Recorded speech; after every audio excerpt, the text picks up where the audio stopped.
Hello and welcome friends, स्वागत है आप सभी का YouTube channel masters in ethical hacking में।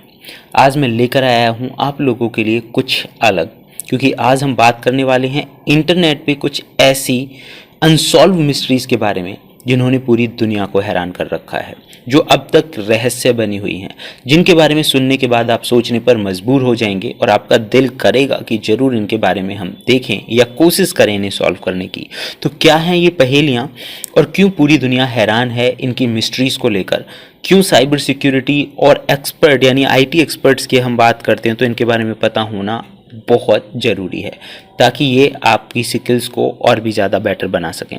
तो चलिए दोस्तों, शुरू करते हैं आज की इस इंटरेस्टिंग स्टोरी को।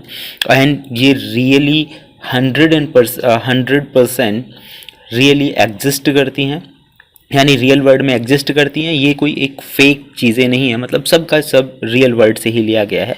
तो ये बात इसे और भी ज़्यादा इंटरेस्टिंग बना देगी। वीडियो को शुरू से एंड तक पूरा देखें, हमने इसके प्रॉपर लिंक्स के साथ इस पे काम किया है। तो सबसे पहले हम बात करने जा रहे हैं स्केडा 3301। स्केडा 3301 इंटरनेट की टॉप अनसोल्व मिस्ट्रीज में से एक है। सबसे रहस्यमयी पहेली से माना जाता है।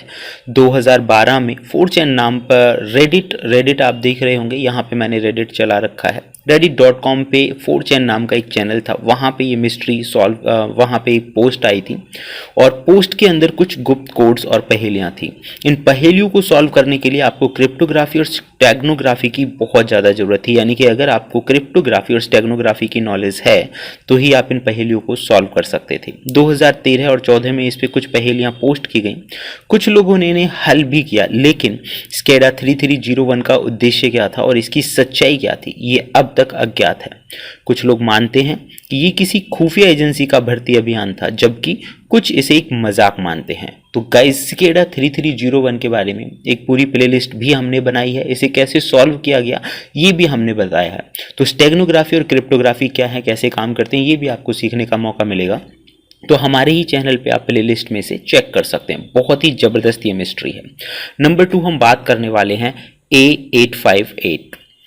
ये एक रेडिट सबरेडिट था, यानी रेडिट की वेबसाइट पे इसे पोस्ट किया गया था। ये एक अजीबोगरीब हेक्साडेसिमल कोड इस पर पोस्ट किया गया था। पूरा जो कोड था A858DE45F56D9BC9, इस तरह का एक इसमें कोड किया गया था। जो इसका ऑनर था उसने ये कोड डाला। बहुत सारे प्रयासों के बावजूद A858 के जो ज़्यादातर कोड्स थे वो कभी भी हल नहीं किए जा सके। 2015 में उपयोगकर्ता ने घोषणा की कि ये प्रयोग अभी समाप्त हो गया है, लेकिन इसका उद्देश्य और अर्थ क्या था इसे लेकर लोगों में आज भी बहुत सारी मिस्ट्रीज बनी हुई हैं। तो एक पूरा रहस्य बना हुआ है कि इसका जो लॉजिक था वो क्या था। नंबर 3 पे हम बात करते हैं मार्कोवियन पैरालेक्स डेनिग्रेट। ये एक ऐसा इंटरनेट का समूह था, आप इसे ग्रुप कह सकते हैं। आप जैसे यहाँ पे देख सकते हैं 1996 की ये पोस्ट है, मैंने यहाँ पे दिखाई है। तो बहुत पुराना ही ये पोस्ट है, आप यहाँ पे देख पा रहे होंगे, और बाद में भी इसमें कुछ पोस्ट किए गए हैं। तो ये इंटरनेट की सबसे पुरानी और अनसुलझी पहेलियों में से एक माना जाता है। इसे यूजनेट ग्रुप्स पे बहुत ही अजीबोगरीब तरीके से बनाया गया। इस पे जो मैसेज पोस्ट किए गए थे वो बिल्कुल समझ से बाहर थे कि इसके जो मैसेजेस हैं उनका क्या मतलब है।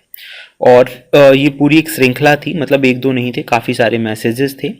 दशकों से इस पर कई तरह के विचार प्रस्तुत किए गए हैं, लेकिन इसकी असली जो मकसद है या इसका उत्पत्ति का जो रीज़न है वो आज तक नहीं पता चल सका है। कुछ लोग मानते हैं कि ये एक शुरुआती इंटरनेट स्पैम का एक रूप था, जबकि कुछ लोग इसे इनक्रिप्शन का एक असफल प्रयास मानते हैं, यानी कि इनक्रिप्शन से इसे जोड़कर भी देखते हैं। लेकिन ये क्या था, क्यों बनाया गया, ये रीजन अभी तक क्लियर नहीं हुआ है। नंबर 4 पे हम बात करने वाले हैं सैडस्तन। सैडस्तन एक डरावना गेम है जो डार्क वेब पर मिला था। यह यूट्यूबर ऑब्सक्योर हॉरर कॉर्नर द्वारा खोजा गया था। ये एक यूट्यूबर है, इन्होंने इस गेम के बारे में बताया गया था कि डार्क नेट पे किस तरह का गेम है। आप यहाँ पे देख सकते हैं, बहुत अजीबोगरीब ये गेम था। ये पूरी यूट्यूब पर दिया गया है और उन्होंने कहा था कि ये एक टॉर की वेबसाइट से डाउनलोड किया गया है, टॉर ब्राउज़र से इसे डाउनलोड किया गया है। इस गेम के अंदर बहुत ही डरावने चित्र, रहस्यमयी आवाज़ें और कुछ परेशान करने वाले तत्व भी थे। इसकी वास्तविक उत्पत्ति आज भी अनक्लियर्ड है। लोग नहीं जानते कि इसे क्यों बनाया गया है, क्या रीजंस हैं। कुछ लोगों का मानना है कि ये एक मनगढ़ंत कहानी है, रियलिटीज इसमें कुछ नहीं है। जबकि इसे आप देखेंगे तो आप भी एक बार सोचने पर मजबूर हो जाएंगे। इस गेम के बारे में बहुत सारी चीज़ें अभी भी प्रचलित हैं और इसका लॉजिक वो है आज तक क्लियर नहीं हो सका है। नंबर 5 पे हम बात करने वाले हैं lake city quite pills. Lake city quite pills का रहस्य 2009 में रेडिट पर शुरू हुआ और रिलीजन ऑफ पीस के नाम से एक उपयोगकर्ता की जो है मृत्यु हो गई थी। उसमें उनके प्रोफाइल पे एक वेबसाइट HTML वेबसाइट में HTML के रूप में कुछ कोड मिले थे और उन कोड्स में ऐसा माना जाता है कि कुछ गुप्त गतिविधियां और कुछ भाड़े के सैनिकों के कार्यों को संकेत देने के लिए थे वो। मतलब जो लोग सैनिक वगैरह थे, कुछ ऐसा वर्क कर रहे थे जो लोगों को नहीं पता होना चाहिए, तो वो मैसेजेस देने के लिए थे।